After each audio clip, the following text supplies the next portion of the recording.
Überkill is the 10th full-length album from Helsinki, Finland's Barathrum. This is a black metal band, one of the earliest black metal bands from the Helsinki area and Finland in general, and one that started out as Dark Feast, a black death metal band that put out one demo before they changed their name and changed their sound.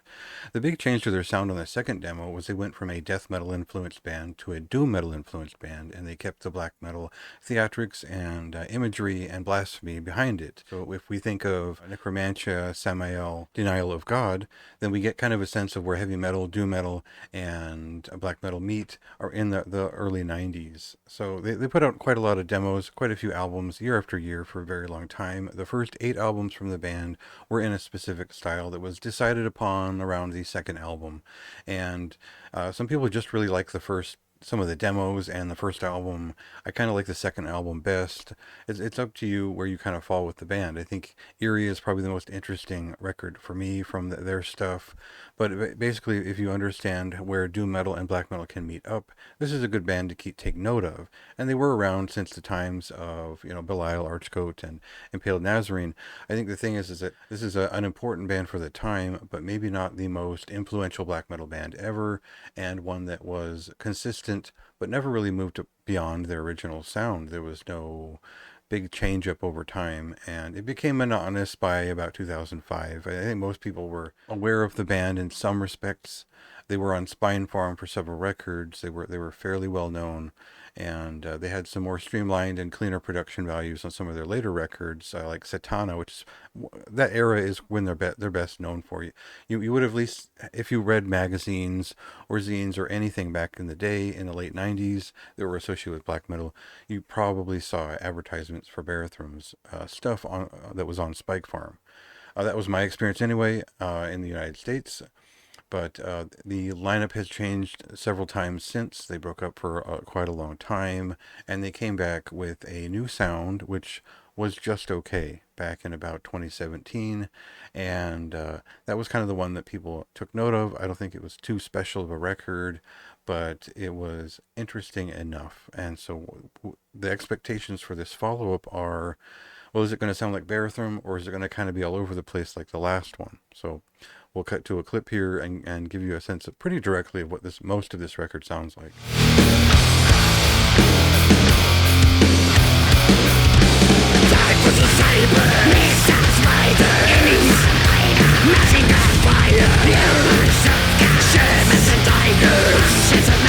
With the addition of the guitarist and main fellow from Silon Bihalanen to the band, their sound has become more melodic. It's become more infused with heavy metal, essentially. This is essentially a heavy metal band that has the black metal vocalist. And the best way that I would describe this sound, the way this band plays out, and the way this record plays out, the way that I would describe this record in general was something along the lines of Denial of God or Mortuary Drape, with less of a thrashing demeanor and less of an epic demeanor. It's a little bit more straightforward heavy metal in a lot of aspects, a little bit more stomping and such.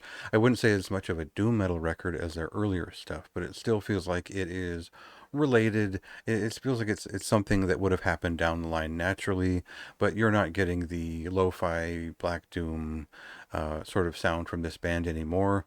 And there's a lot of groups around today that do kind of meet that sort of style if you're into it. So for me, the big thing about this record, it's got a few great songs on it. It's got a lot of great songs on it, and there's a couple of just kind of boring or bland pieces along the way.